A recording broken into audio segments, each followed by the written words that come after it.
Welcome to another episode of Tales from the Tables with your host, Rob Bradley, John Charles Ciccarelli, James Burrows, and Damian Hallwood.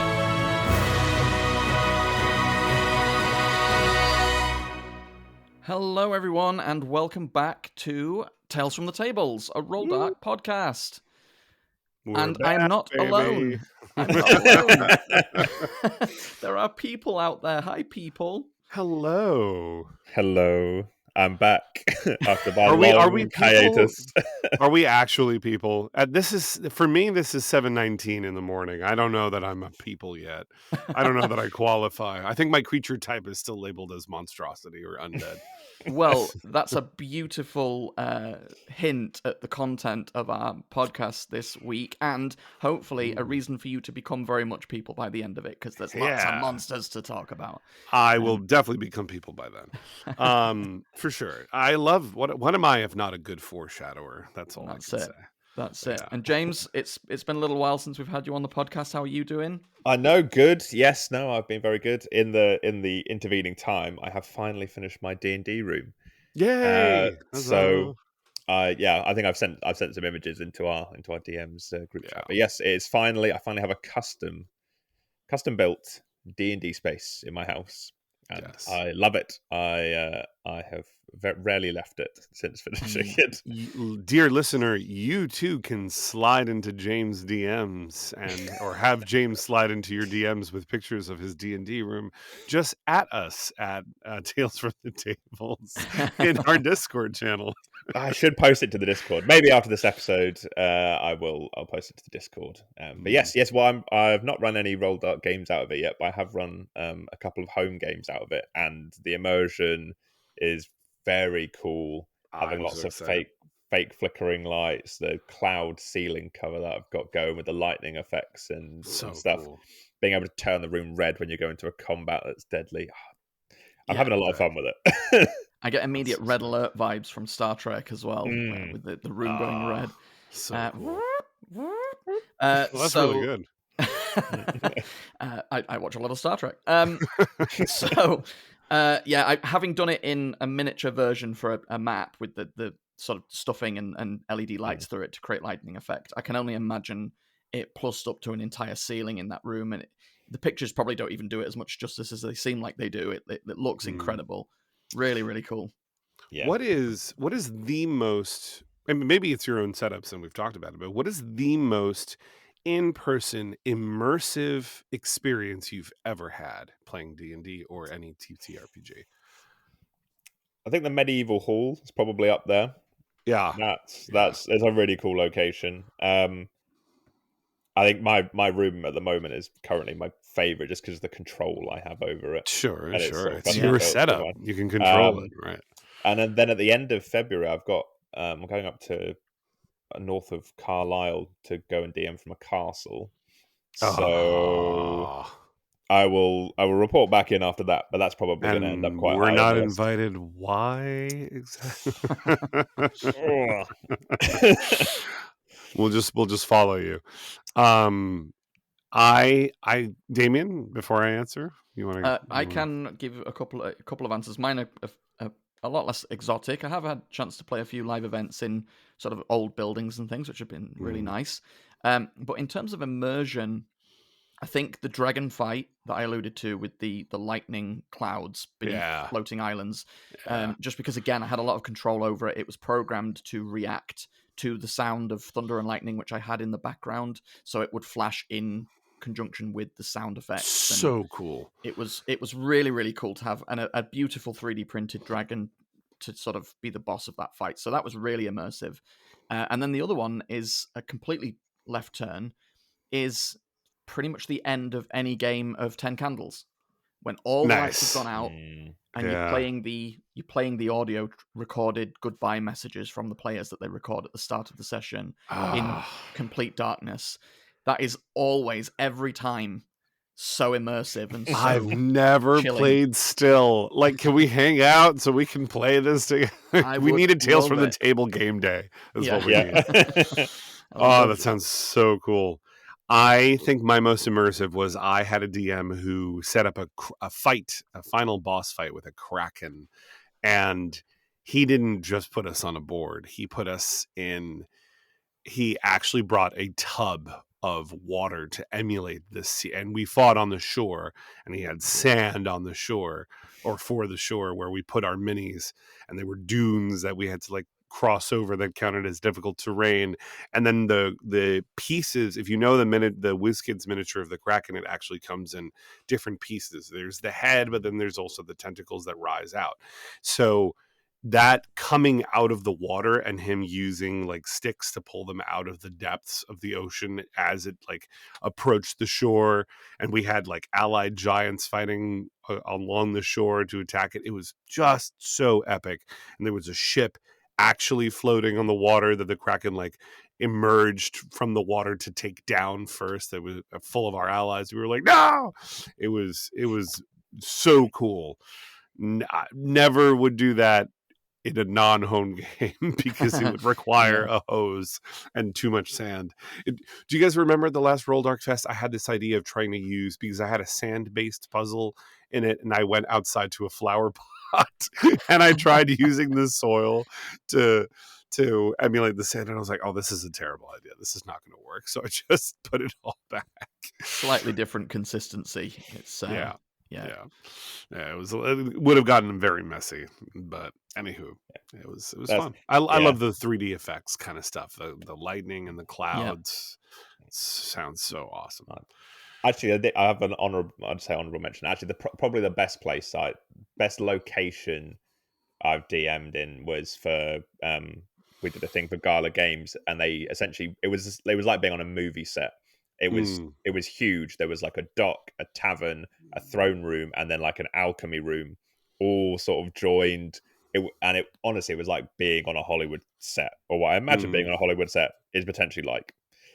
It was crazy, and their setting was awesome. It was unfortunate that the games we ran had to be so quick, so we were running like games in half an hour or an hour.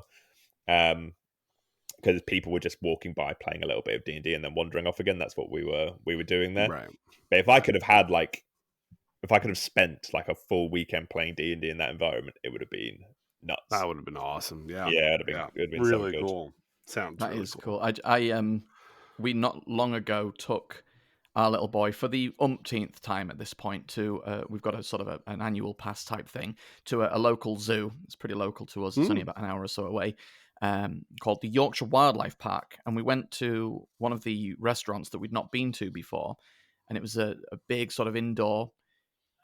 It looked almost like an ancient ruin mixed with a forest and some rocks, and it had these big Easter Island like heads inside. And oh, that sounds right up my alley. It was so funny because the couple sat next to us had put their bags and coats on the little plinth that one of these big, almost like probably about half size Easter Island heads was sat on, and at some random point in the evening it just rotated, and so their stuff just disappeared off. And that's amazing. I was thinking the whole time I was in there, like, I wonder how much it would cost to get this place booked out for an evening. They had a big one of the walls was sort of the front of a big ruin, and they kept playing light effects over it, so lightning would streak across the front of it, or at one point a spider's shadow would crawl down over the wall. So awesome. It was really cool, and the whole time I was eating, I was constantly thinking, man, I'd love to play a game of D&D in here. Yeah. Nice. Do you guys remember the Trolt adventure with the right? Absolutely. Do you remember the Rainforest Cafe? Do you guys remember that place? Yeah. As a kid, I was obsessed with that place. And believe it or not, I had never gone here in the States, but the first time I visited London was the first time I went to a Rainforest Cafe. And I think it was in Piccadilly Circus. I don't remember exactly where it was, but some central location. And it was so awesome. It was that, Damien. It's probably not as great. In my memory, it was just as immersive as this other place that you're describing, but it was probably very kitschy. But that was the whole point. They were like, frogs that you could see hiding in the leaves on the walls, and the pillars were wrapped in ivy and vines, and it was just it was so cool. Yeah. No, I'm a big fan of the Rainforest Cafe. Is that still a thing? I wonder. Yeah, we're still going. Yeah. That's wild. I think I went like years. It's still quite a few years ago, to be fair. Pre-pandemic, I imagine. All right, But that's what we'll have lunch before our in-person 16 Candles game is the ring. Yeah. Yeah. Oh god. All right. Well, welcome back, chaps. Welcome to 2025. Yes, thank you. We've got a juicy old episode here to talk about Woohoo. all things D&D. So we'll dive in there real quick. Just right before I do that, as I've been doing on recent episodes, I'll just explain really briefly what Roldark is. If you don't know, if you're new to the podcast, Roldark is a professional GM agency. You can head to roldark.co.uk, and if you're looking for an in-person, online, regular, or one-off game of D&D or another tabletop role-playing game, or joining events that take place across the UK, where you can join with other like-minded players and have a load of fun rolling dice at the table, you can head there. You can check by day of the week. You can see the live events, and you can even contact to book a unique event for yourself for a birthday or a corporate team building event or a stag do or whatever it is that you're looking for. Head to roldark.co.uk. Professional GMs waiting to give you a adventure of a lifetime. All right. Speaking of adventure, pretty much the big news this week is, as I alluded to in the last episode of the podcast, that we're getting previews for the Monster Manual, as is customary, a few weeks ahead of its release on the 18th of February. Since that's the juiciest and chunkiest piece of news, I'll just thought I would instead cover two much smaller things that we can just sort of gloss over, and then we can dive headfirst into the Monster Manual, all 500 stat blocks worth of it, one by one in alphabetical order. Let's do it. Starting with the Aarakocra. All right. Really briefly, as Pathfinder has received a second edition, Starfinder, its sort of science fiction counterpart, is also getting a second edition. And they've just released the artwork for that book, the front cover of the core rules, Starfinder second edition. It's rad. It's got a group of adventurers around the bottom of the page in these sort of red laser. It's almost like the sort of Mission Impossible laser sort of things, but the lasers are coming out of the single orange eye of a purple, I want to say dragon. It's like a cyclopic purple, thin, alien-looking dragon. It looks almost a little xenomorph too. Casting these lasers across the group in smoke and fog as they're leaping towards it, and there's holographic weapons floating in a quite fantasy-looking environment. Actually, it reminds me very much of 40K, this kind of gothic chapel with sci-fi holograms and things in it. Oh yeah, I see it. Very cool piece of artwork, very evocative. I've never run Starfinder, but I own digitally the books, and I am very interested in running a fantasy science fiction, and it is still very fantasy based. There are still goblins and dragons and all that sort of stuff in it, but it is dwarves and ships, basically. Very Star Warsy, I imagine, more than what is it? Does it follow the same rule set as Pathfinder? Is what I've always wondered. Basically, yeah. Okay, with obviously extra mechanics for ship and space travel and that kind of stuff. I'm assuming. Yeah. Very cool though. Yeah, I see the thing. It's like a weird dragon alien hybrid looking thing. Yeah. As in xenomorph looking thing. Yeah. Very cool. Very, very cool. We're going to be talking a lot about artwork. And since this is an audio medium, I would encourage you to head out and find the places that you can check these pieces of artwork out. I have it on enworld.org, a good place to go for tabletop role-playing news. I'm sure a quick search on your search engine of choice would likewise bring it up. So perhaps a new edition is an excuse to run something for Starfinder. Have either of you touched Starfinder at all? Not at all. The closest I've come to running anything sort of vaguely science fiction-y is the Dune RPG book that I got. Yeah. And then I don't know. I couldn't get my head around the combat rules for it, so I didn't run it. I have not. I have a dear friend who used to run a lot of Starfinder games and had her own, I think, YouTube campaign, which was really cool. But I'm down for it. I think my nerdiest thing has probably been the most or closest equivalent has been the Fantasy Flight game Star Wars system. which was a lot of fun. But I love that mechanic and the dice and everything, the interpretation of the dice pool and how cool that mechanic is. But no, I'd mess with Starfinder. It sounds pretty cool. Yeah, there's some really cool monsters that are unique to it. The first thing that comes to mind is the Skittermander, which is basically Stitch from Lilo and Stitch. It's sort of a small, multi-armed, different coloured furry creature with a big sharp-toothed grin and looks like an alien teddy bear with more limbs than it should have. And it does look like Stitch. Yeah, they're right. very, very cool-looking creatures. There are, in fact, first edition one-shots. I think there's a series of them that have the group of players exclusively playing different Skittermanders. That's cool. So that would be fun to run, I think. That would be a lot of chaos. Very cute. So moving on from that, we're diving all the way back into D&D territory now. One more article before we get to the meat and bones of this episode, I'm sure. We've talked about the Universal FanFest nights coming up, which features the likes of Star Trek, Back to the Future, and of course Dungeons and Dragons. And Dungeons and Dragons, it seems quite specifically, will feature the likes of Xanathar, the Beholder. Wow. In a huge model of him, isn't it? There is it is going to be a puppet that players will get to interact with, and the most information we've got about it actually comes from their casting call for somebody to operate it. My dream, it's real. So it says here, Xanathar the Beholder, Universal Studios is currently seeking performers within the height range of 5'9" to 5'11". Notes for blackout roll. Damn it. Puppetry experience preferred. Roll requires performer to operate a push-pull articulated creature with both hands from a standing position. Roll requires performer to push and pull up to 30 pounds of suspended weight for 45 minutes at a time. Cast performs approximately 7 45-minute sets per day. And then it talks about the pay rate for it too. And then they're also looking for general performers as well outside of operating Xanathar. So it sounds like it's going to be a fairly sizable moving, speaking puppet. Damn it. James, we're too tall. I know. It's quick, chop off my ankles. Yeah. We don't need height range is interesting. I assume that's something to do with getting into the environment where you're going to be stood for a fair amount of time.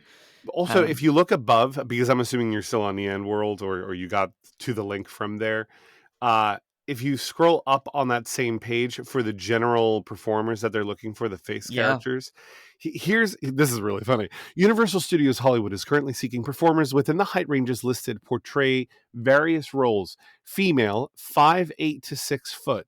Male, 4'9" to 5'5". Okay, so... They're casting dwarves. Or drow, maybe. That's the canonical height of the drow in Forgotten Realms. Females 5'8" to 6 foot. I mean, that's quite tall for... Yes, it is. They're probably looking for Karlach. Yeah, Karlach. They're looking for a Karlach, yeah. They're looking for an Astarion with the 5'5". Like, who's 5'5"? Yeah. Should tell them we can voice match. Oh, that's so cool. It'd be crazy to have... I know in... Disney sort of Pirates of the Caribbean, on the odd occasion, Johnny Depp shows up as Sparrow and surprises guests. It'd be pretty cool to have a fully decked out Neil Newbon there as Astarion just walk into the room and this is terrible. I did see actually very quickly following on from that the 20-sided tavern Neil is advocate. I'm seeing him in a couple of weeks. Iffy Wadaway is in there, and I'm a big fan of his. I'm telling you, I'm going to get him on this podcast. I'm going to talk to him after the show, and he'll be like, "Hey, do you want to be on Tales from the Tables?" Yeah, and he'll say yes, obviously. And there was a third. There was a third casting that I thought was really cool as well. So it was Neil, Iffy, and Jacques the Whipper. Jacques the Whipper, that is it. Yeah. Which I've seen live. He's got a big following on TikTok now too. He does, yes. Yeah, that is where I've seen he's him. a cool dude. I know. I have friends who know him personally. So JC, if you can pull in some of these sort of D&D celebs that you've been brushing shoulders with to this podcast, I will personally fly out to you and run you a game of 10 candles. Damn well you better. Yeah. So back to the audition stuff. So cool if you're an odd US based listener, especially West Coast. There's your audition information. I don't presently recommend trying to audition anytime this week or soon, considering what's happening in Hollywood Hills right now. Yeah, but once that's done, hopefully all of that will be back. We'll see. But until such time, maybe we focus on saving lives. Indeed. Actually, they want the Karlach actor to go there and prove that she is fireproof. Terrible, James. So sorry. Anyway, so that's pretty cool. I mean, I'm hugely jealous, not just of the D&D stuff, and now knowing that there's going to be a assumedly approximately life-size Xanathar talking in the room, that's cool. And then the fact that they've got the bridge of the Enterprise D to be explored, that's like to walk onto an equivalent set of the Enterprise, especially the Enterprise D from Next Generation fame, because that's kind of my Enterprise. That's my gateway into Star Trek, was the Enterprise D and that crew. So yeah, that would be a dream come true. Followed closely, I think, only by walking onto the TARDIS. Yeah. Do we know when this event is taking place? Sorry, they're casting for it. Yeah, takes place. Select dates: April and May. Ooh, there you go. Oh, that's much sooner than I would have hoped. I would have liked it to be further in the year, so there was a chance for me to try and budget that. Right. Oh well. There's also Back to the Future stuff on this casting list. They actually give you the whole script to do your self tape with. That's pretty cool. cool. Star Trek Open Call edition. I mean, you guys can move here. It's fine. Come hang out. I hate to say it, JC, but no. with who's coming in. You're right. Never mind. Make room for me. I'm moving out. Yeah, we're more than happy to have you. If I'm honest.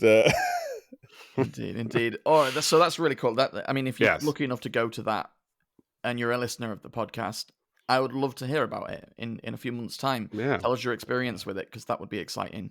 Hit us up on our Discord. Indeed. All right. Let's not delay things any further. We have had 2 big blowout previews of the Monster Manual 2024/5. I know they're referring to these as the 2024 rules, but this is, of course, a 2025 book, so I'm always a bit unsure how to refer to that. But the newest Monster Manual, 500 monsters big, 85 new stat blocks, and a 55-minute long video with 2 of the designers of the book talking in depth about the types of things you can expect from it. And as well as that, lots and lots of artwork was shown off in that video too. It's on their overall impressions. Go for it. Overall impressions. So, either of you watched the preview? Nope, I have not. Okay. So, I did get a chance to watch it, and the Dragon one too, which was released only yesterday, I think. It's about 55 minutes long. It's a chunky video. It covers a lot, and my excitement levels ebbed and flowed. Mostly ebbed at the beginning, and then began to flow the more the video went along. So my overall impression is I'm coming out of it very positive. Okay. I'm quite excited about this book, namely because it's doing at least a couple of things that I constantly bang on about enjoying about the 4th edition Monster Manual. So I'll touch that first. So that being having multiple stat blocks for different groups of creatures with differing roles and abilities on the battlefield. Good. So Happy things like goblins, gnolls, kobolds will have different rolled creatures and multiples of them available to be used, and at differing CR levels too. So you can mix and match these creatures in high and low level play. And that's ubiquitous across most creatures. We'll get to that again in a minute. But for example, they called out specifically 4th edition with the Goblin Hexer and said that the Goblin Hexer will be returning from 4th edition, which is a great piece of artwork of a sort of shamanistic goblin with bones draped over its head, with a bone staff rattling in the air. So I'm excited that they're doing that, because it was a frustration of mine going from 4th edition to 5th and seeing goblins as a great example, having 4 or 5, maybe 6 different goblin stat blocks with magic and poison and ranged and close quarters, to a goblin and a goblin boss. Yep, and that was all we got. Yep. Which is customizable, of course, but it is frustrating to have to customize a creature like a goblin that is going to get so much use and is... I don't know about you guys, but I expect to have these types of shaman goblins and sneaky goblins. And yeah, I just ran a whole goblin miniature, like, mini campaign, and I had to make up a whole bunch of stat blocks. Basically, what I ended up actually doing was taking existing stat blocks of, like, more generic class types and slapping goblin racial traits on them. So, like, Scout, for instance, right? And like, I took the Scout stat block and I made it a Goblin Scout. And then there was I needed a Thug, so I took a Goblin Thug, right? But when you're doing those kinds of things, you have to make adjustments, because obviously a Goblin Thug is probably not walking around with a heavy mace, probably just a regular mace. So I had to do a lot of, like, self-picking. Honestly, it's one of my favorite pastimes to do that sort of thing, to, like, mix and match stat blocks and create custom horrid eldritch abominations out of them. But if you're looking for something to just crack open the book and run quick, yes, of course we need more diversified stat blocks for these existing creatures, like the kobold. Like, well, we got a few with Volos, I know, but we never got that for goblins. We did for a bunch of, like, goblin pets, but that was it. No, and I'd hope that with this, like, if they're running written adventures, then you'll have extra, like, versions of creatures from those as well, specific to settings. So yeah, I think it's a good move. It's a good move forward. I'm glad that they've sort of implemented that a bit. A lot of customization. And another thing that's carrying over that I've mentioned before too, I know, is that the monster stat blocks will frequently include treasure and items that can be found on the monster when it is slain. Another thing to save a GM a lot of time to try to work out, especially if you forget, and then the party invariably says, right, let's loot the bodies. And you're like, well, okay, so that one had a sword and that one had a mace and that one's... so... right. It's nice to have that. Some of, like, my Fallout game, all of the creature stat blocks in Fallout have a list of things that can be found, or rollable table references for things that can be found on them. And as well as that, for creatures, butchery options, and for robot salvage options as well. Nice. So it's a really, speaking from experience there, it's a really useful tool to have on the stat block. Yeah. Other editions or other TTRPGs certainly do it better, but there are great third-party resources that do that kind of thing. Things you can buy off of DM's Guild or get elsewhere. Yeah. Speaking of goblins, they fall into an interesting category of a few tweaks that are being made lore-wise and technically stat-wise as well, because of how it impacts certain spells. 3 examples. Some of the creatures are getting switched around in terms of their origins, or at least confirmed their origins. Goblins are now officially Fae. Yep. Gnolls will now be officially Fiends. Yep. And the other one... What was the other one off the top of my head? There was one more. It'll come to me. And by the way, that's all goblinoids too, right? So goblins, bugbears, and hobgoblins are all Fae.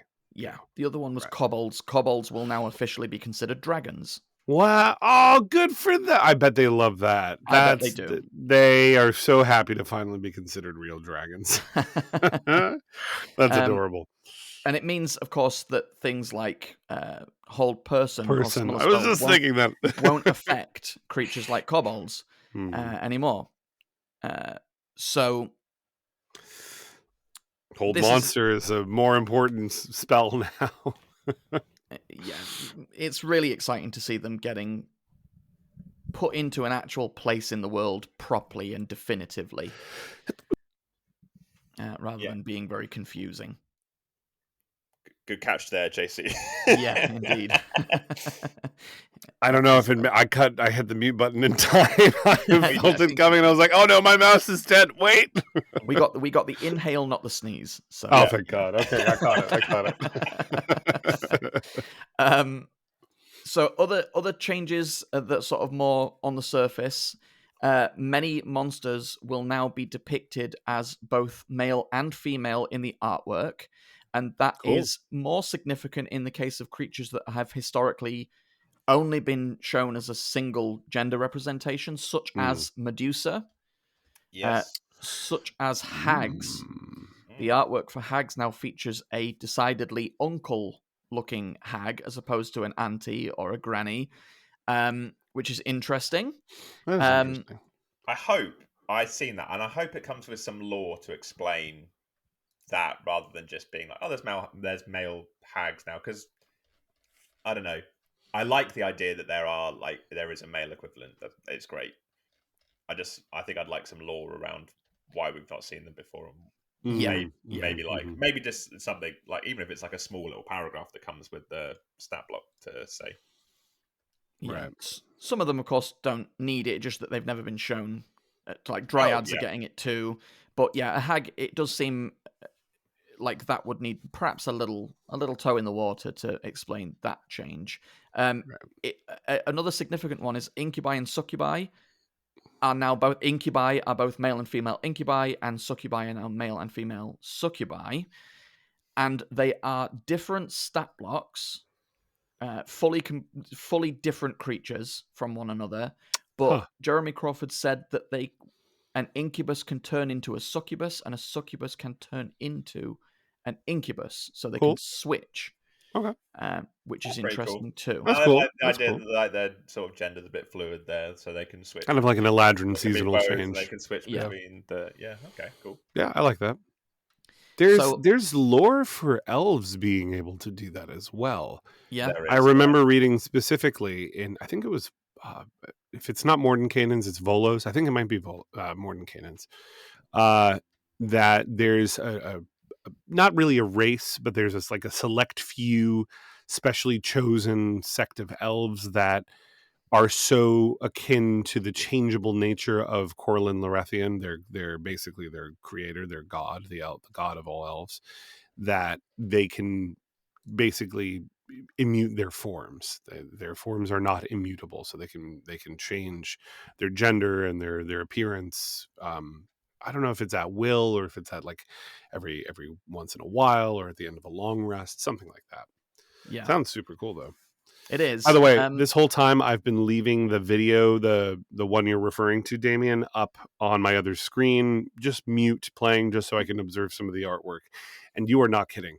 The artwork is phenomenal. It's gorgeous. I was going to move on to that next, actually. Yeah, that's a big part of the video. I highly recommend, even if you don't want to hear all the gubbins, do exactly the same and just pop it on mute and just watch. Or there are, like Ian World, somebody has clearly studiously screen grabbed all the artwork that they could and posted it for view.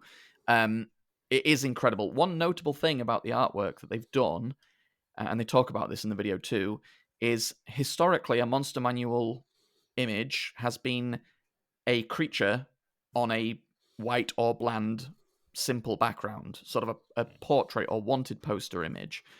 Now all of the artwork, much like they did with the spells in the player's handbook, is depicting the creatures doing what they do in their environment, fighting player characters, casting spells, doing all the things that the monsters do. Notable examples include the Rust monster actually rusting people's shields and weapons. The Revenant, I think, is my favourite piece of artwork. That's Revenant. It just looks incredible. Because I think it's more thematic than it is an actual thing that can happen with all the dead bodies behind. Is that what that was? I saw that image. I didn't realize that was Revenant. I thought maybe that was the white. Yeah, that looks cool. The Death Knight is straight up. Do we have a new Death Knight image? It's incredible. That's not Lord Soth. Yes, that's not Lord Soth. Yeah. Ooh. Yeah. It's jet black armor, glowing ethereal yellow eyes, and a sort of similar colored flaming sword on a horse. And the image at least the one I'm looking at, the screen grab doesn't have it, but in the video you can see that they are flanked by black armored troops, and that is actually going to be a low-level Death Knight stat block, so that your Death Knight can have an entourage of undead knights to fight both. Cool. They can fight low-level play or be minions in a fight against a Death Knight, which is awesome. And it sounds like are you talking about the one where he's on horseback, or it's on horseback and it's like extending a green acidy looking sword forward? That looks sick. That looks sick. Okay, all right. I'm so excited. It's finally not Lord Soth, which is what was pissing me off about the last one. It's just that everyone assumes that it has this funky helm with the feather coming out of it, and I'm like, that's not what all Death Knights look like, folks. Yeah, they've gone over and above to make these the most evocative images, and thematically they all sort of fit into a theme as well. If you notice, all the artwork of Undead has a very grungy sort of dark what's the word I'm looking for, like Ravenlofty sort of vibe to it, whereas anything Fey is bright and colourful and almost a little more in an animation direction. All the devils and demons look straight off of a sort of heavy metal album cover.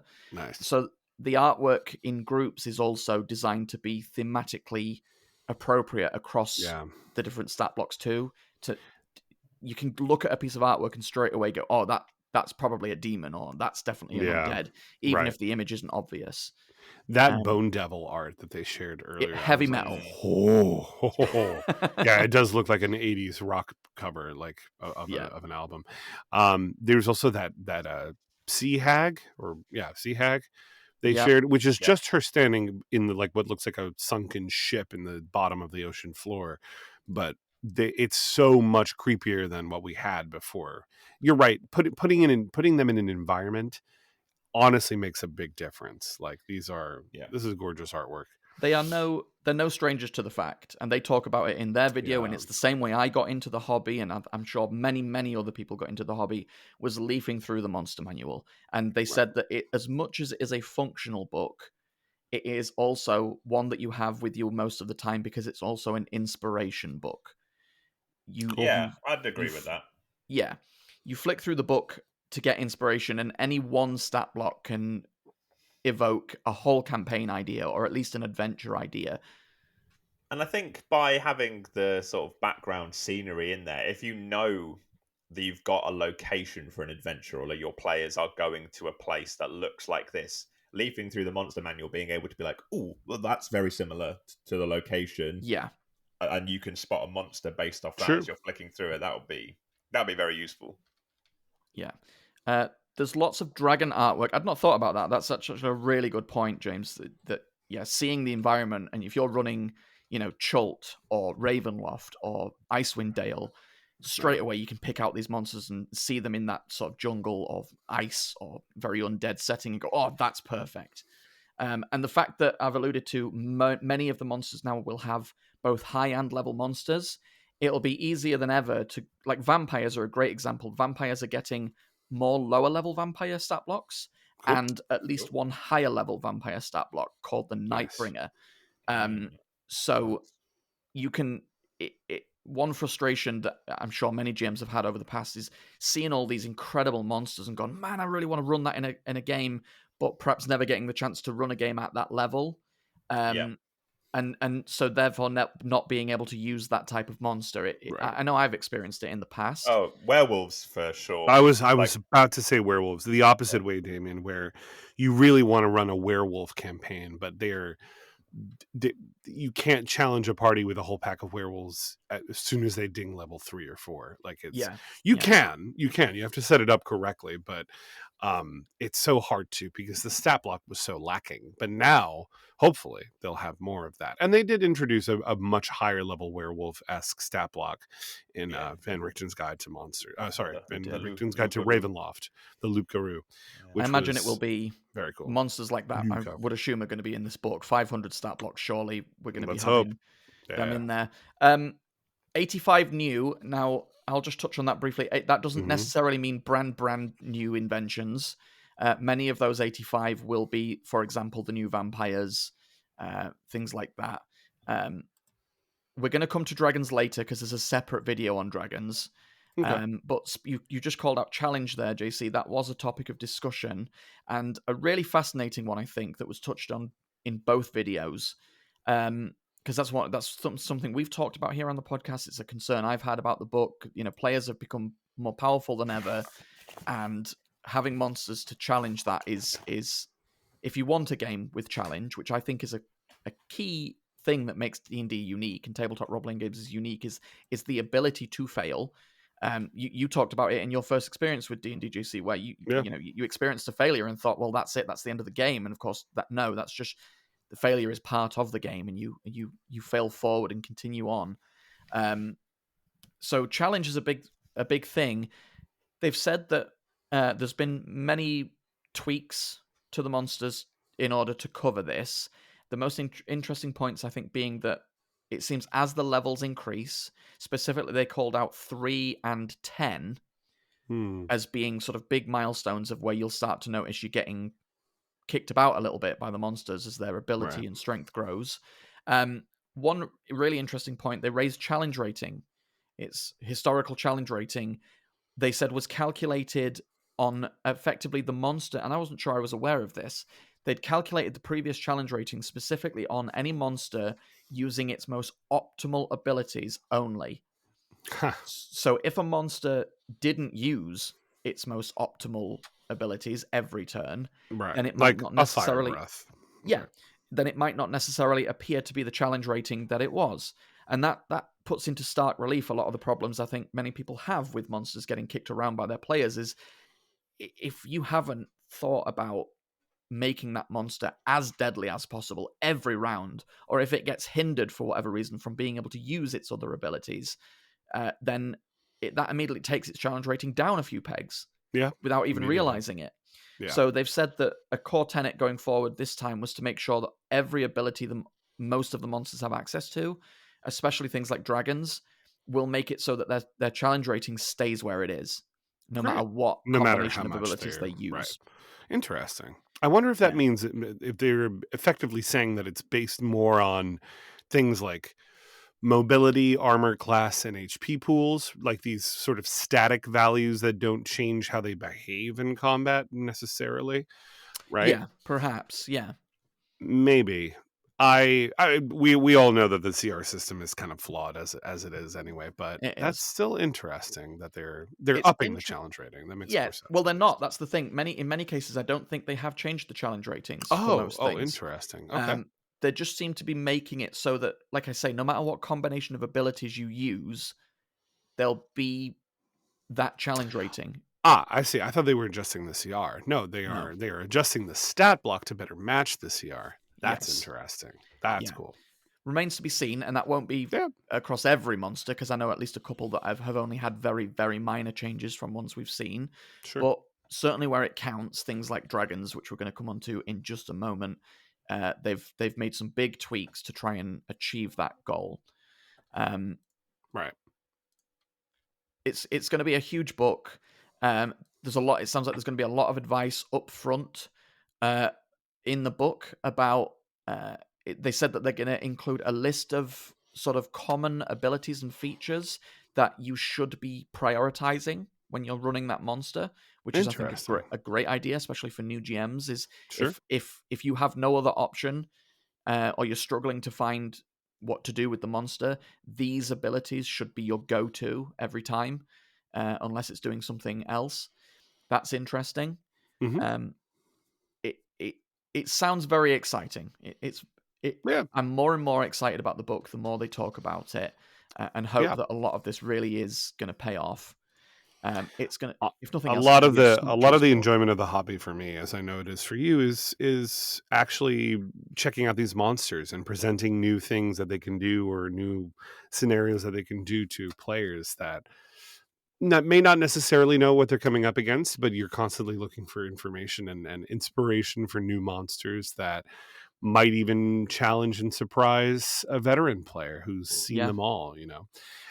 I have a wonderful player, for instance, who's in a couple of different campaigns, who unfortunately has a tendency to metagame the knowledge of creatures. And he does his best to try and mitigate that. He's like, would my character know about this?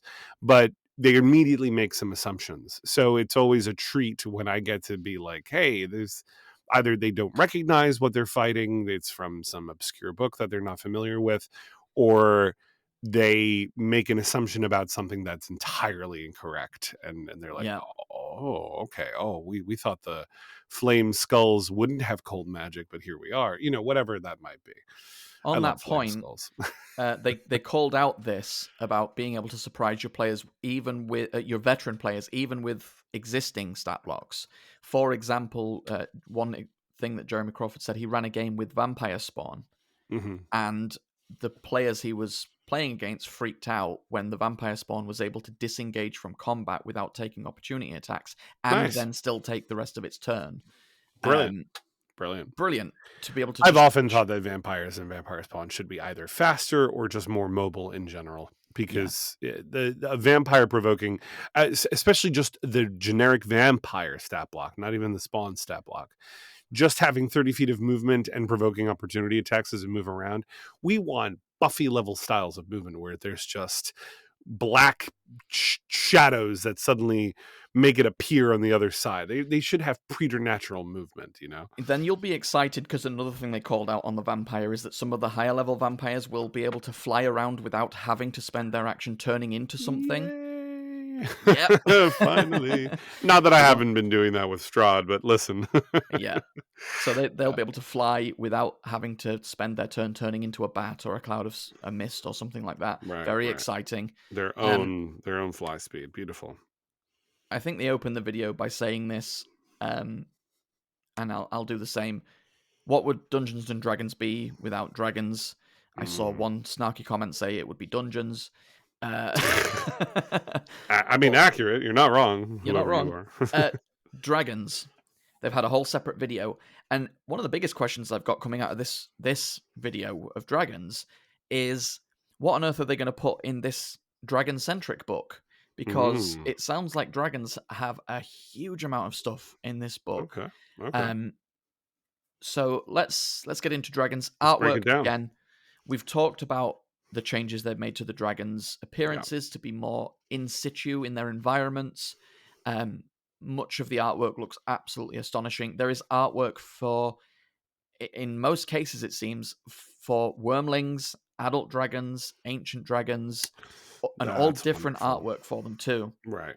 No longer are adult and ancient dragons going to share the same image. Yeah. And some beautiful, like we've already seen the ancient green dragon sort of coiled around an ancient tower in a forest glade, puppeteering people from a distance using magic. Yep. The adult dragon shows a top-down view of some poor, unsuspecting adventurers sort of kayaking down a river, and the long serpentine green dragon beneath them following them. Oh, cool. I'm here for that. That's stuff amazing. like that is very exciting. I have to say, my favorite dragon is the blue dragon. Oh, I saw the image for the blue. It's the least impressive to me. I think that it's lost a lot of its previous uniqueness. Mm-hmm. It looks, at least from the artwork I've seen, it looks very dragon-like. Now that might sound crazy. What I mean by that is it looks like a dragon is a dragon is a dragon. Yeah. Whereas the new very black generic. dragon, the new black dragon, I don't think you're ever going to mistake that for any other dragon. That is the D&D black dragon. With the forward curving horns, but they're very long and wide apart now, I saw. Yeah, the skull face. Yes. That is a black dragon from D&D. Unmistakable. The blue dragon looks a little too generic for you now. I think it does.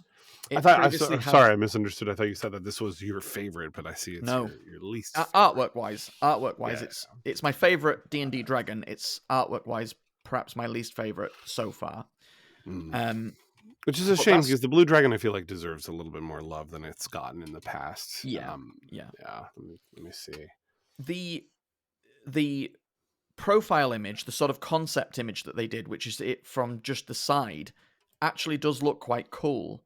But the images that I've seen in situ in the monster manual don't look as cool. It looks very generic dragon. It does look, with the exception that it has the very prominent snout horn, which is the defining feature of a blue dragon. But I see what you mean. A lot of the frills on the sides of the face and the head are gone. A lot of the sort of more stouter appearance of the original blue dragon design is replaced in favor of a very serpentine, generic looking kind of blue. Yeah, I see what you mean. It does. I've look always very, loved the very spade-like tail of the blue dragon, the sort of thick, wide spade tail. Yeah, and this seems one, as to be far as we gone can tell, is too. just spiky, like a Yeah. generic spiky tail. So that's a shame. But Yeah. one exciting thing about it is not only in the artwork, but the actual lore and text in the book for each of the different sort of age ranges of dragon will talk about their attitudes and their sort of how they would behave at that age, what they think about the world, who they might go into cahoots with at Right. those age groups versus when they're older, who they might lead. So a wormling might, pun intended, worm its way into a court of another monster Right. and learn right. from it, only then to become the master later down the line as it grows. One cool thing they said is that wormlings are no longer, especially for the metallic dragons, are no longer going to be cute and cutesy looking. They're going to be horrifying. And I think one of the best quotes from the video Okay. is from, I think it's Wyatt is his name. His surname is Wyatt. One of the lead designers said, Yeah. This crocodile has wings and it's smarter than you. Nice. Which puts into stark relief how dangerous a dragon wormling can be, because it's a big crocodilian lizard with wings that can think Yep. beyond. And it has avarice and greed and has Yep. these complicated emotions and thoughts. Listen, that all may be true, but our parties are still going to try and adopt a wormling at some point. That's Of course. how it always goes. And Or at the very least, a hatchling. yeah, I saw the artwork of the white dragon wormling during that quote where he's saying they're not cute. And yes, it is very savage looking and kind of a little big eye and beak-like face with sort of strands of fluid coming off of it. It seems to be hatching. But I know somebody's going to think that's ugly cute. Right. As opposed to just cutesy cute. But Right, still, right. the idea that they're making But that might wormlings... provoke sympathy anyway. It's like, oh, it's ugly, cute. It needs our help. It's exciting that they're thinking of wormlings as a threat. Agreed, for sure. These are, after all, monsters, and we should be reminded as such. You can adopt anything if you try hard enough. You can adopt a Tarrasque if you really want to, but Absolutely. they should be, their primary default state should be as threats that the players can engage with in whatever way they see fit. Dragons, of course, being the quintessential boss monster of Dungeons and Dragons, they talked a lot about high-level ancient dragons, or even adult ones, where they've tried to take the stuff that was separate from their stat blocks, like lair actions and legendary actions, and consolidate them into the stat block so that they're easier to run, but not dilute their ferocity and their resilience out of that. They've made it so that all, if not most, high-level dragons have spellcasting built into their stat block. Interesting. So they are spellcasters. There's no side bar that says they can cast spells if they want. Right. They are now spellcasters. Sure. It seems like, at least in some instances, they're able to cast spells as part of their attack action, although limited to certain spells. Yes. Which is great. Yes. They talk specifically about dragons with spellcasting no longer sitting there waiting for their breath weapon to regenerate and just trying to bat people around, but ultimately having people getting far away at range and just picking them off. Now instead it can be, hey, no, vitriolic sphere, fireball, at range, blowing you up, despite not having perhaps their breath weapon. On breath weapons, many dragons have had historically more than one type of breath weapon, so a damaging one and then a more sort of utility one, sort of sleep or something like that. Yeah. Those will now be on separate recharges. Oh, nice. Great. Okay. Really loving that. Great change. A really great change. No longer will you have to choose between putting players to sleep or blasting them with flames. You can do both, and they are on separate recharges. That's Right. a little more work, I suppose, Yeah. in terms of management, but it's one I'll I take don't it. mind. I'll Take it. Yeah. Love that change. Great. And then, of course, their legendary actions have basically become reactions, although in some instances the reactions do specifically say the trigger is another player takes a turn.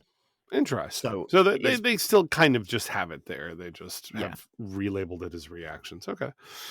Yeah. Not more- sure that I still like it, but hey, close. Fine. More hit points in general. We've had a sneak peek of half of the ancient gold dragon stat block. Mhm. He's sitting pretty at 546 hit points without Nice. any, without calculating your own. 28 d20 plus 252. Jesus Christ. So more Chunky resilient. boy. Mhm. Yeah. They have access to, it says that they will have, and it shows in the stat blocks of the ancient green and ancient gold that they've shown, they will have more legendary resistances, and they will Right. have even more legendary resistances if they're in their lair. Ooh, And yes, please. I haven't seen this in the stat blocks anywhere, but Jeremy Crawford also said they will have more access to legendary actions if they're in their lair as well. Right. So fighting a dragon in its lair is going to be That much more significant. that much harder. Difficult. Yeah. So trying to trick or encourage the dragon to fight you outside of its lair will be all but paramount, which is a great sort of unspoken adventure, because that's a whole portion of your adventure is, Geralt-esque, trying to work out a way to get the upper hand over this monster, because going in that if you face it where it resides, it's going to be nightmare fuel. Right. Really, I think I was quite soft on the Green Dragon, the ancient Green Dragon stat block when I first saw it. Mm-hmm. Now hearing a lot of the intention and the explanation behind a lot of it, I personally am feeling a little bit better. I know you seem to have reacted quite positively to it. How are you feeling on a lot of that? I think I really want to see before I make more judgments, but we did get the adult Green Dragon stat block ahead of time, I think. And I think we were reacting more to one. Maybe it was the ancient one. I might be misremembering. Excuse me. But what I find about it is I think we were largely reacting to the big changes that they made with monsters overall, like the removal of legendary actions and replacing and the additional reactions. And we're also still coming off of the last couple of years of redesigning how spells work with the creatures that can cast spells. And the fact that they no longer have spell slots, they just have spells that they can cast once, twice, or at will. That sort of design. So those things I still think I still have opinions on that stuff, and I'm not sure what I'm going to do. I probably will end up picking and choosing to my leisure what I like about one thing and what I like about the other older designs, and kind of creating an amalgam of them. Because to a certain degree, we talked about this earlier, Damien, we like surprising players with new mechanics and things like that, or things that just take them off guard about creatures, right? Maybe the I'm struggling to think here. Maybe the Behir that they're fighting is sentient and wants to have a conversation instead of just be a monster that they kill. Whereas maybe the pack of wolves is working in tandem with they're intelligent, or they're awakened, and they're working with a local druid to get to terrorize a populace or something. It's not just a random pack of wolves. That kind of stuff adds dynamic and story. At the same time, though, and I think it's good game design in this terms, where if a player can readily identify what a creature is doing as something comparable to what the player character understands, that is better for world building and makes more sense in the world. I'm hearkening really back to how spells are cast. Certain things should be strange and alien. It enhances the alien nature, for instance, of a mind flayer if it isn't seen casting spells using components. It just does stuff, right?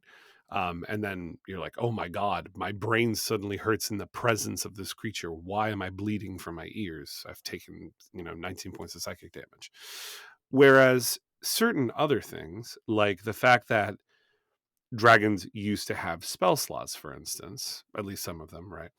And now many creatures don't, or most creatures don't, still is something that I think really behooves how a player understands a creature and its mechanics. And there's an understanding in that case that kind of goes with it. Now, there's no one who can make a better argument for the mystery of a monster and the fact that they defy traditional descriptions and mechanics of how things work, because you can't just assume a flame skull will have 2 second-level spell slots or 2 third-level spell slots to cast Fireball. But in some respects, that's actually a good thing when you're treating D&D more like a game than an immersive story. And in some respects, and sometimes you want that. And I've seen it do very well with that, right?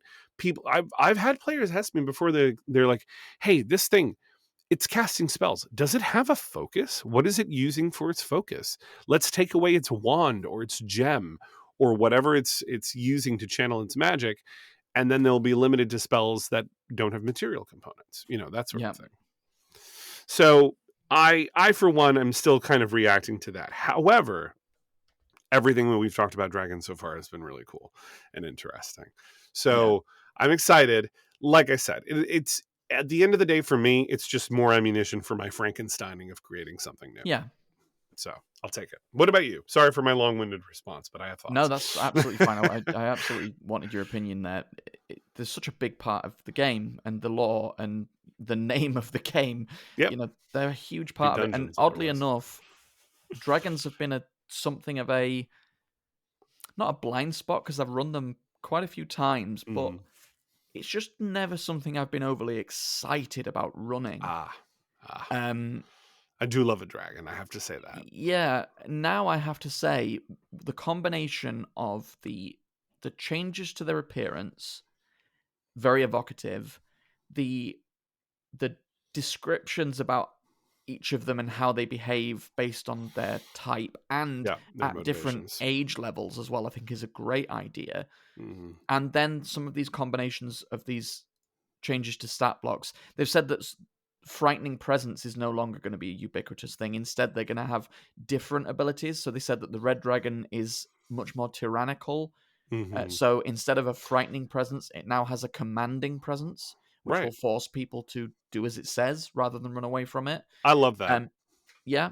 So because each dragon will feel unique.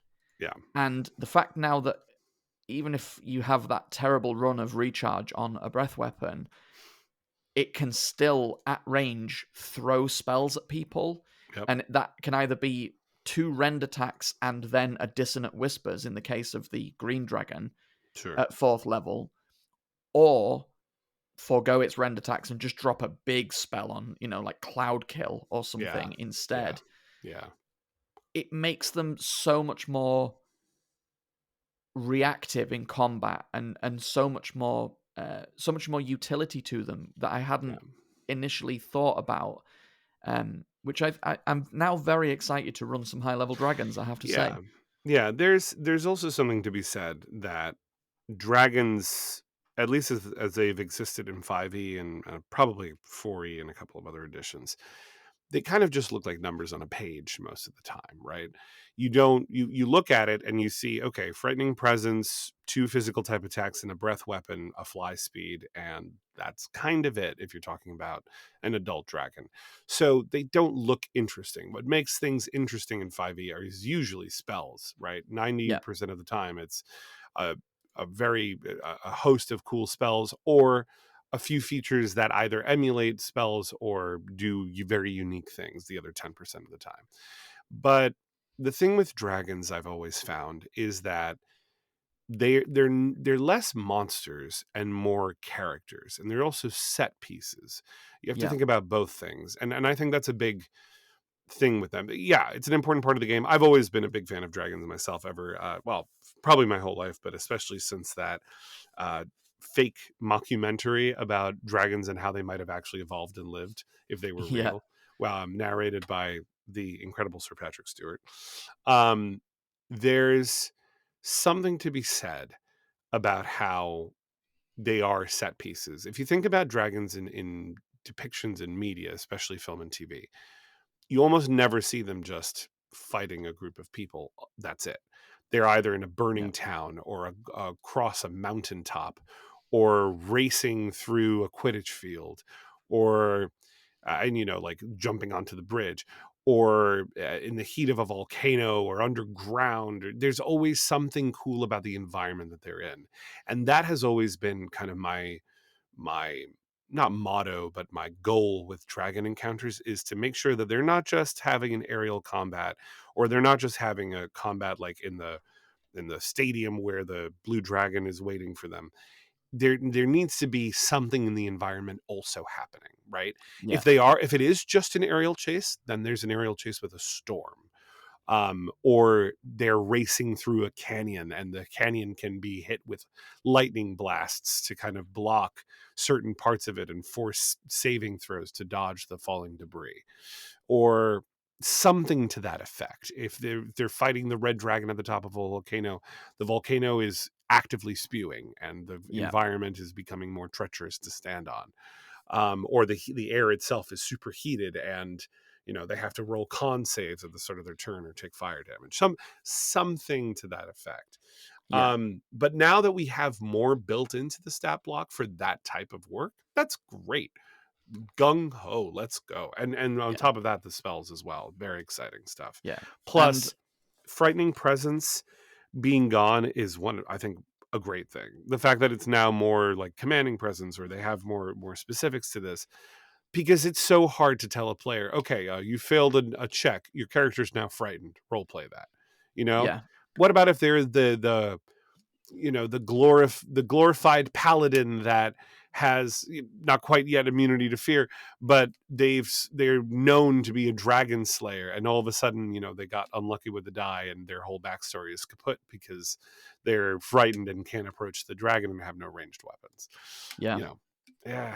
It's always been a kind of a thing, but now that dragons can be more specific with it and not just roar and scare people, but command people or deceive people with the green dragon, or bargain with people, whatever it makes it happen. Or I'm assuming maybe even a blue dragon could paralyze a person in place with electrical shocks in the air as it roars. That could be cool stuff, And thinking then on top of everything you've just said about, making the environment a part of the fight, adding that now, because that was, like you say, that's been historically used to buff the fight a little bit. Yeah. But I'm now of the opinion, I think dragons are tougher. And so adding that on top of a dragon as well, especially in a lair where they've got even more access to more stuff if you fight them in the lair, that's just going to make these truly, truly epic and grueling fights. Yeah, as they should every ounce of players' guile and cooperative play to defeat. Yeah. You're not going to be relying on just the barbarian to squash its hit points down. You're not going to be relying on just one player.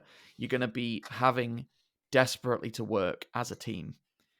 Yeah. A lot of people often associate the barbarian with the squashing of the hit points, but lately I've had it out for fighters because they get so many stupid attacks and so many people are stacking good feats on top of that. And there's great weapon I've not seen. Here's a challenge for all of you listeners: go make a fighter that doesn't have great weapon master, please, because I'm sick of the great weapon master fighters. Go have a fighter that does dual wielding. I'd love to see that. Just have something a little different and fun. But to be fair, I've had stacking more than the one plus 10 damage. I've had more than one paladin one-shot monsters. Oh yeah. So those crit on a smite and you're dead. Those boys and girls hit real hard too. Yeah, it's true. That's there's something to be said with the power fantasy. We could get into it. That's not really the topic of the podcast right now, so I won't get too far into it. But I am glad that they are trying their best to diversify these legendary creatures that are as much of a part of the DNA of the game as anything else, as much as a mimic or a beholder, because it's in the title and they need to be respected to that degree, even if it is a wormling. So gung ho, I can't wait for the book. I think so last topic, because we're going a little long on this. I would like to try and get at least a couple of tales in if we can too. Oh yeah, just because we've done a bit of it. It was always going to be a bumper episode with the Monster Manual previews. Right. especially adding dragons on top of that specifically. But my home game is going to come to something of a pause at the minute, which is Oh, which is no. fine because it's reached a really nice pause point. They've just been told what their end game is. They've just been told what their end boss is. They now know the orchestrating villain of the whole campaign, and they were just about to start making preparations to undertake that final leg of the campaign. So it's a Oh, nice wow. stopping Okay. point. One of our players is actually, as far as I'm aware, still in the process of giving birth. Is in the process of being in labor right now. Wow. So Yep. they're gonna be away from the game for a little while. So I might gather the other players together and run a high level dragon like the Ancient Green, because we've got the stat block for it, and just Sure. see how it fares. I think that could be fun to do. Just a one-off fight a dragon in its lair in the new rules and see how it plays. So if I get a chance to do that, I'll definitely report back. Yeah.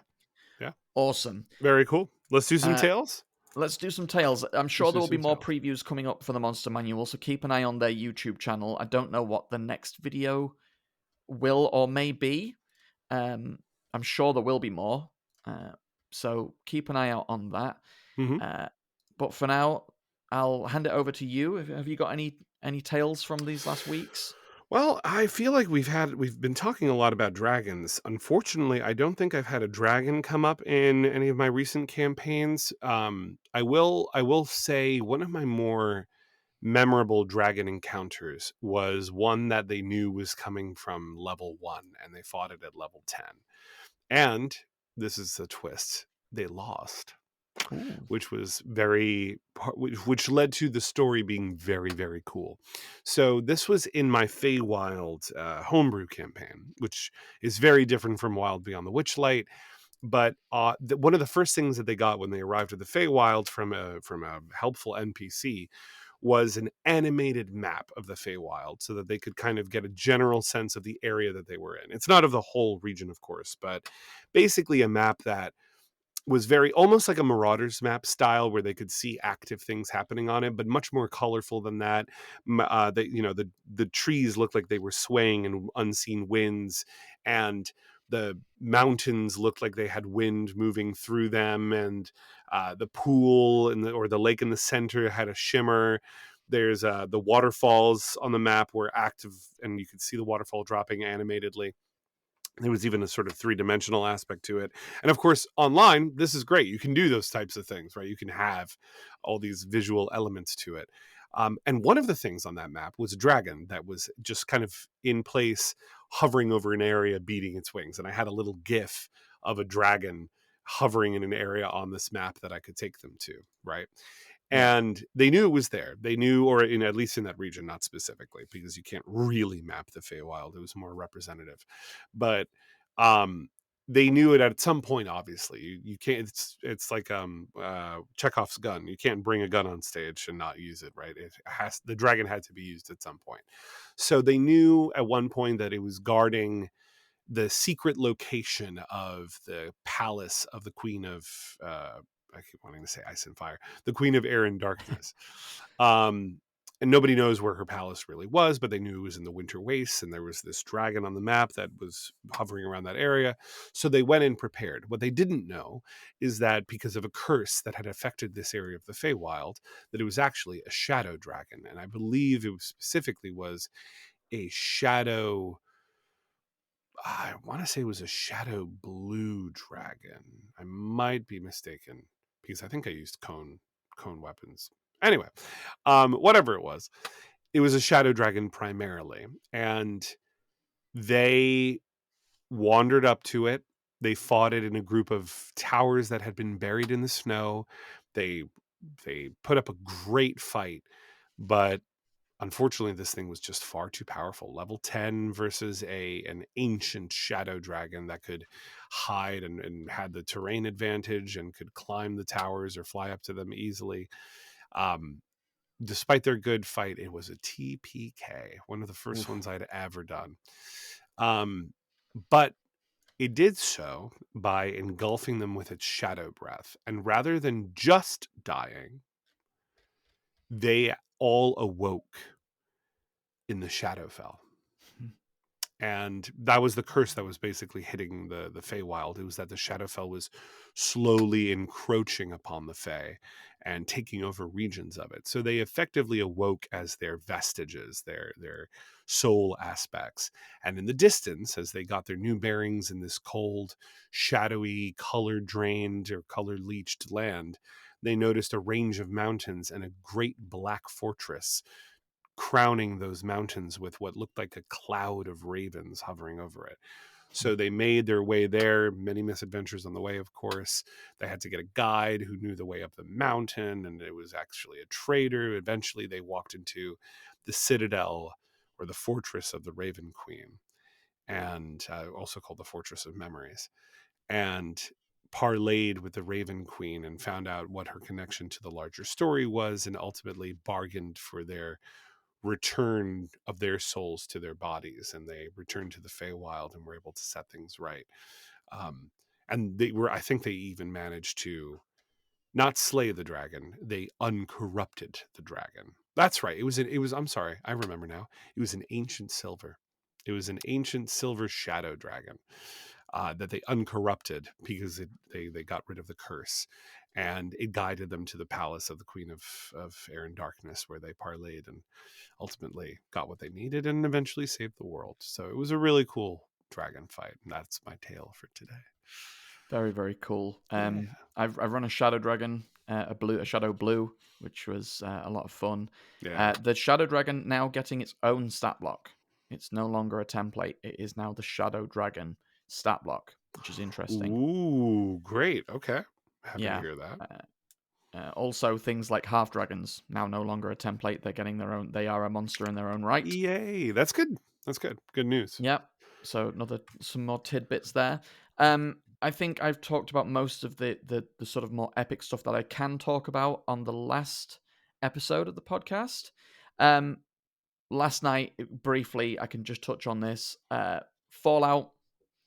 They are in the sewers of Old Boston fighting mutated monstrosities that are nasty, and one of our players had just recently leveled up and taken the Mysterious Stranger perk. Ooh, yeah. And if you know the video game at all, you'll know the Mysterious Stranger. It's a daft but fun as heck perk where at a random point in the game, a trench coat, fedora wearing, 44 Magnum wielding stranger will appear out of nowhere, deal a significant amount of damage to your enemy, and then vanish without a trace. Yep. A weird perk. I love it though. But it's great, and this sort of noir music cue plays when they arrive. Great. Nice. In the TTRPG, you have a suite of luck points that allow you to do a handful of things, and in order to activate this perk, you spend a luck point, and then the GM, however they choose to determines if and when the Mysterious Stranger shows up in the fight, and then if they don't for whatever reason, you get the luck point back. Interesting. And last night, I chose to basically have a percentage chance of them show up rather than choose. I'm sure there are instances in the game where it could be fun to have the GM literally choose to bring the Mysterious Stranger in. But in this case, I had it randomly determined. And the Mysterious Stranger kicked in and appeared. And it was fun because it was actually the Mr. Handy robot that has this perk, nice. And had just attempted to flamethrower one of these enemies with his trusty flamethrower and dealt a really minor amount of damage, activated the Mysterious Stranger perk, who came in and dealt a huge amount of damage out of nowhere. It was sort of a round the table cheer moment. They got a huge number of successes on their attack roll, funneled it all into damage, and just did this massive amount of damage. And to say that they were up against it, that didn't kill the monster that it actually shot, even though it did a huge amount of damage on an attack. But it left it in such a way that pretty much another shot sealed the deal. What were they fighting? What was the mutant monstrosity? So they were fighting, and they're unique to the campaign. So if you are if you have an aversion to spoilers to Winter of Atom, which is the official or one of the official campaigns for Fallout TTRPG, this is a minor spoiler for a monster that shows up in the game. but it is a mutated centipede. Ooh. Oh, Yeah. no, thank you. Yeah. The giant ants in the game were bad enough, but a giant centipede was centipedes. too much. No. I'm a bug guy. I love bugs. I love spiders. I love scorpions. I've owned tarantulas in my life. Mhm. They don't creep me out, but centipedes, especially the big ones that have tusks as opposed to pincers, Yeah. and they move like lightning fast.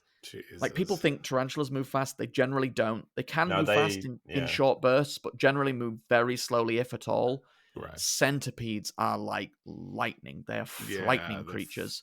fast, yeah. I much prefer a millipede to a centipede. I've seen. Oh yeah, yeah. I've These seen sort the of bus behavioral slow. differences. Right. Yeah. Right.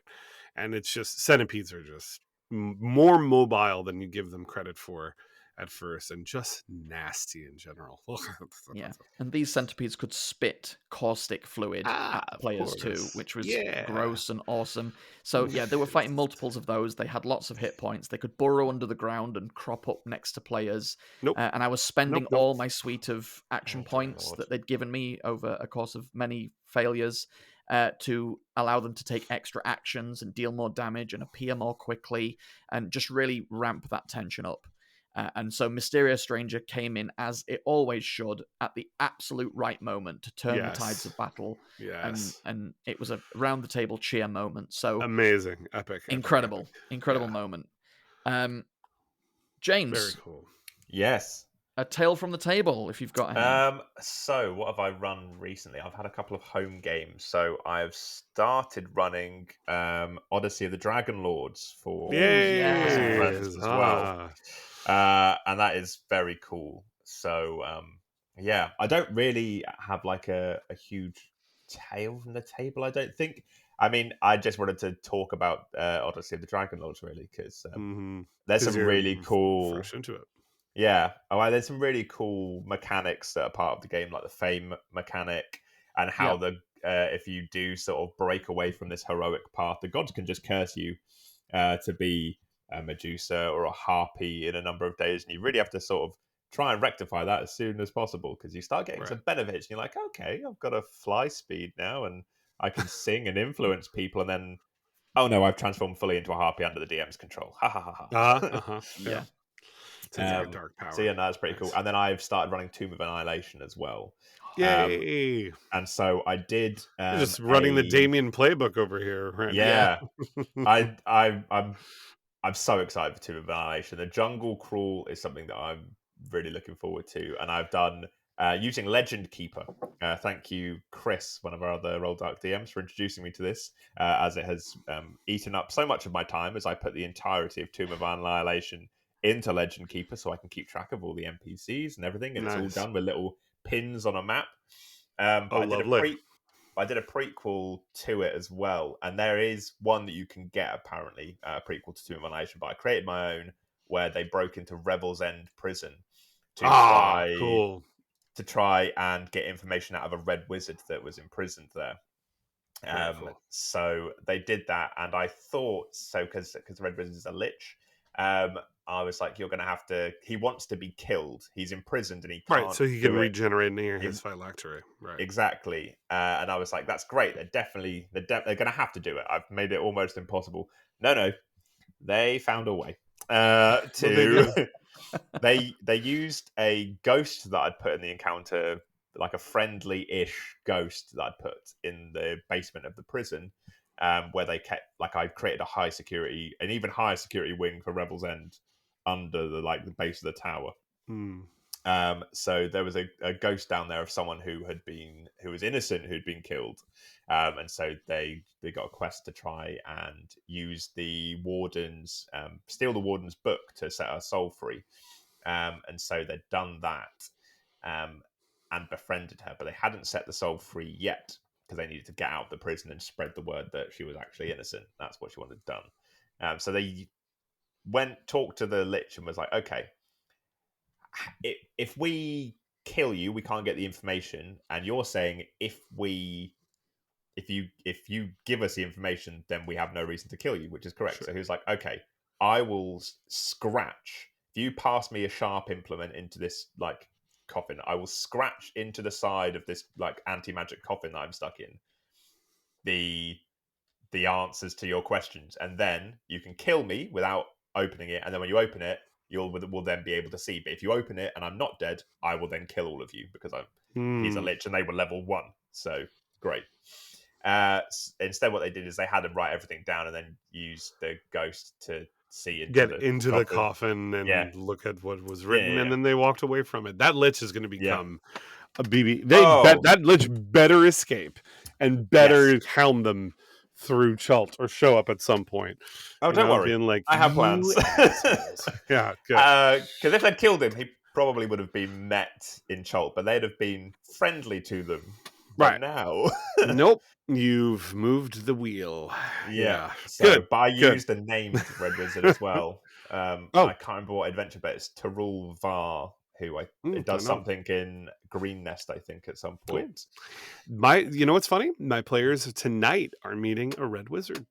I'm really excited. They are in Thay. They have a whole character background tie to Thay, and they're trying to break someone out of a fortress prison in the middle of basically the Badlands of Thay. But there's they know that they're headed towards an area where there's like an inquisitor, sort of like an inquisitorious Red Wizard there who will absolutely fuck up their day, and I'm so excited. Is there a map of Thay? Because that is there is. Like, to my wiki. I have a really high res file. It's like 26 megabytes large if you want it. Okay. Yes. And I bought it. I bought it off of the artist's website because they had released it for I think it was the Dead in Thay adventure, or the one. There was a not recent. There was a DM's Guild release a couple of years ago of Thay Land of the Red Wizards, I think, where you get a lot of like information about Thay, and the map was included with that. So yeah, I'll send it your way. I have it. Very nice. Okay. Yes. It's in my downloads folder. Awesome. Really cool. James, I look forward to talking to you more about Odyssey of the Dragon Lords. I'm pretty deep into that adventure now on a Monday night. So it's a great adventure. It's a big book. It's big. It is a big book. Yeah. Read and reread some of the boss monsters' stat blocks because they are pretty tough, especially at low level. There's a few that are really nasty.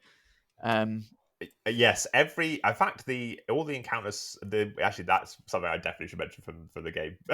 Is that I had a player go down in every single encounter in our first session, like the board, the Oracle, the guards before the Oracle, the mimic. Oh no! And the hag down him at the end.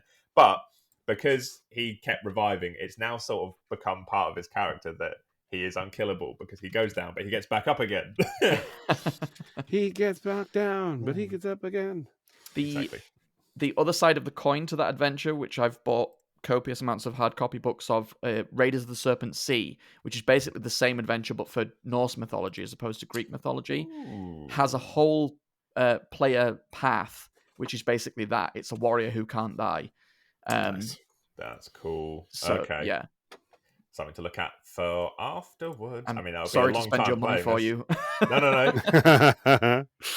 If someone doesn't do it, I will. Awesome. All right. Well, that has been a bumper episode. Boom. That is, it was always going to be with a Monster Manual, of course.